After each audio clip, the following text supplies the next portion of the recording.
우리의 공로로 될 구원 같았으면 굳이 예수님께서 이 땅에 오셔서 십자가에 못 박혀 죽으실 이유가 없잖아요.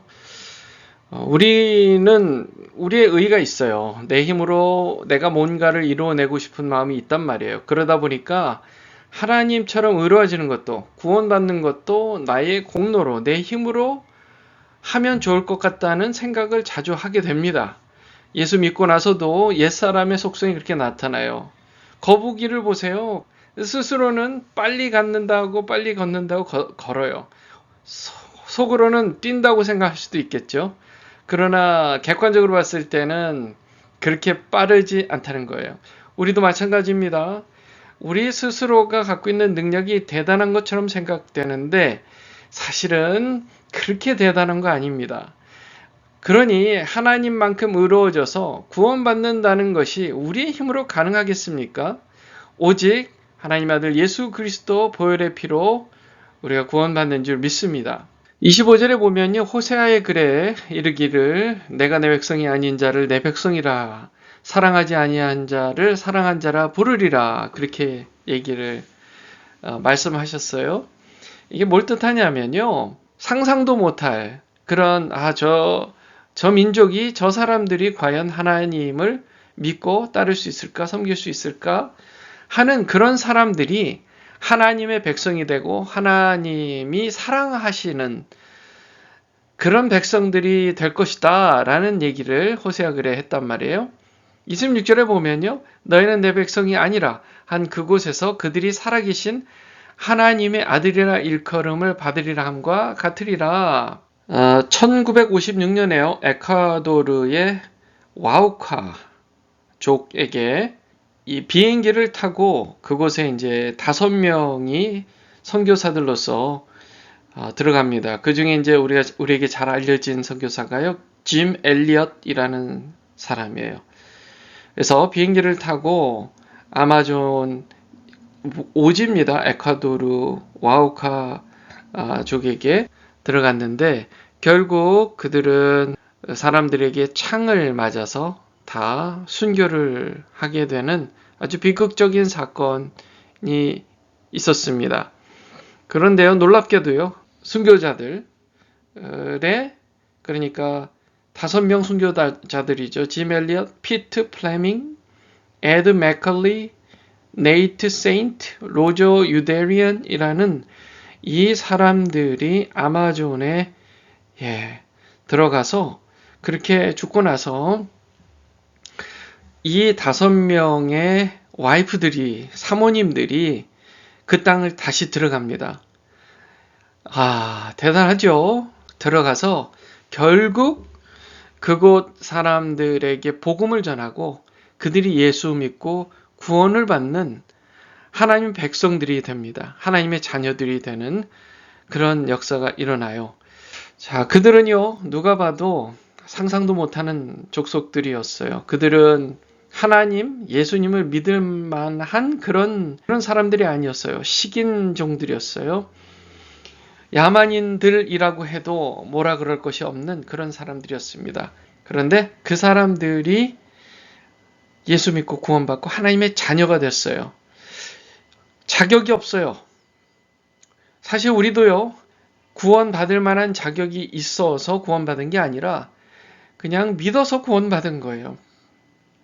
27절 말씀에 보면요, 또 이사야가 이스라엘에 관하여 외치되 이스라엘 자손들의 수가 비록 바다의 모래 같을지라도 남은 자만 구원을 받으리니. 이스라엘 민족들을 얘기한 이유가 뭐냐면 그들은 자기들이 유일하게 이 자격 조건이 되어서 하나님의 자녀로서 구원을 받을 것이라는 그런 착각을 하고 있었습니다. 그들이 착각한 부분은 율법을 지킴으로써 그 의의가, 자기들이 그렇게 수고하고 율법을 지킨 의의가 자기들을 구원할 것이라는 아주 잘못된 생각을 갖고 있었단 말이에요. 그런데 하나님의 생각은 달랐습니다.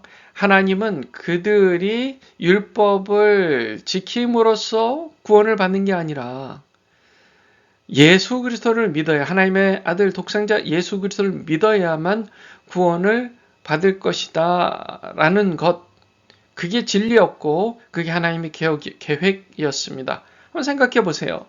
사람이 아무리 노력해도 하나님처럼 의로워질 수 있는 것은 아니에요. 아무리 노력해도 하나님께서 원하시는 100%, 단 1%만이라도 어기면 하나님처럼 의로울 수가 없는 거예요.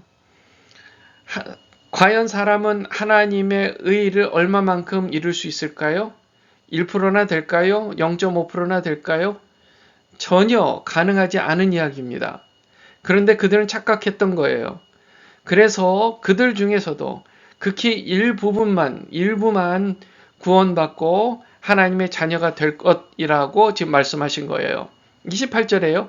주께서 땅 위에서 그 말씀을 이루고 속히 시행하시리라 하셨느니라.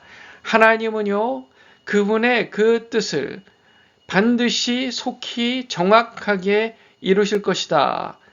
29절에는 또한 이사야가 미리 말한 바 만일 만군의 주께서 우리에게 씨를 남겨두지 아니하셨더라면 우리가 소돔과 같이 되고 고모라와 같이 같으리로다 함과 같으리라. 그런즉 우리가 무슨 말을 하리요? 의를 따르지 아니한 이방인들이 의를 얻었으니 곧 믿음에서 난 의요. 우리에게 씨를 남겨줬다는 것은요. 그것은 예수 그리스도를 믿는 사람, 그 믿음으로 구원받을 가능성을 하나님께서 남겨두셨다는 거예요. 믿음으로만 구원을 받을 가능성을 남겨두셨다는 거예요. 그러지 않았다면 우리는 소돔과 같이, 고모라와 같이 전부 다 심판을 받았을 거예요. 보세요. 이방인들, 저와 여러분처럼 유대인들이 아닌 이스라엘이 아닌 이방인들이 구원을 받았다는 것을 생각해 보세요. 사실 우리는요, 그 유대인들이 하나님 앞에 의로우려고 노력하는 것에 세 발의 피도 안 되는 거예요. 그들은 정말 열심히 하나님의 율법을 배우고 외우고 내 것으로 만들어서 그것을 실천하기 위해서 엄청난 노력을 합니다. 어려서부터 그것을 몸에 익히고 최선을 다합니다. 하물며 우리는요, 하나님의 율법을 그닥 그렇게 그들만큼 잘 알지도 못하거니와 알아도 그렇게 열심히 지키는 그런 문화, 그런 풍습이 없어요. 그럼에도 불구하고 우리는 예수 그리스도를 믿음으로써 그 주 예수 그리스도의 하나님 아들의 의를 우리가 전가받았잖아요. 그게 놀라운 은혜라는 사실입니다. 의의 법을 따라간 이스라엘은 율법에 이르지 못했다고 말씀합니다. 율법에 이르지 못했다는 것은요, 그 율법의 완성은 사람으로서는 도무지 완성할 수 없는 율법이에요. 32절 어찌 그러냐 이는 그들이 믿음을 의지하지 않고 행위를 의지함이라 부딪힐 돌에 부딪혔느니라. 그들의 의, 사람의 의, 자기 의가 도리어 구원을 받는데 걸림돌이 됐다는 거예요. 33절 기록된 바 보라 내가 걸림돌과 거치는 바위를 시온에 두노니 그를 믿는 자는 부끄러움을 당하지 아니하리라 함과 같으니라. 예수 그리스도를 믿음으로써 죄의 수치를 당하지 않을 것입니다. 우리가 하나님 앞에 내세울 게 뭐가 있습니까? 모든 것이 다 하나님의 은혜예요.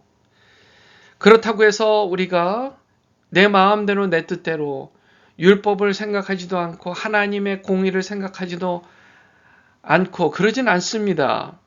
왜냐하면 정말 예수 그리스도를 믿는 사람은 나를 구원하신 그 은혜가 얼마나 큰지 아는 사람이에요. 예수님을 믿는다는 것은 철저한 철저히 회개하고 내가 그동안 살아온 그 잘못된 나의 삶, 하나님을 떠나 살았고 내 뜻대로 살았던 그 나의 의, 그것을 하나님 앞에 완전히 내려놓고 하나님, 저는 저의 의를 그동안 의지했습니다. 하나님, 그동안 엉망이었습니다. 그런 저를 사랑하셔서 십자가에 못 박혀 죽으심으로 저의 모든 죄를 대속해 주셔서 감사합니다. 이 과정, 회개와 감사, 그 과정을 겪어야만 거듭났다 하는 거예요. 그런 사람이어야만 그런 문제가 없어요. 아, 나 구원받았으니까 이제 내 마음대로 살 거야. 그런 문제가 훨씬 더 줄어드는 거예요. 예수님을 제대로 믿으면 예수님처럼 예수님의 뜻대로 그분의 말씀대로 순종하며 살고 싶어지는 거예요. 왜요? 나를 그토록 사랑하신 하나님의 그 사랑이 감격스럽고 그분이 없으면 나는 도저히 살 수 없습니다라는 겸손한 마음이 있기에 의에 줄이고 목마른 사람이 된다는 사실입니다. 그러므로 우리가 예수님을 정말 제대로 믿고 주여 감사합니다. 그리스도 없이는 안 됩니다. 저 엉망입니다. 엉터리입니다. 오늘도 완벽하지 못했어요. 완전하지 못했어요. 그러나 제 마음속에 의에 줄이고 목마른 마음이 있습니다. 저를 도와주세요. 사랑합니다. 결국 우리는 주님과 사랑의 관계 속으로 들어가야 된다는 거예요. 율법적이거나 내 도덕, 윤리적으로 내가 잘 살아서 내 뜻대로 잘 살아서 내가 훌륭하다, 나는 이 정도면 충분하다, 여기에 멈추는 게 아니라 예수님을 정말 사랑하는 마음으로 살아야만, 그래야만 긍휼을 경험하는 그런 삶이 된다는 사실입니다. 여러분 믿으세요?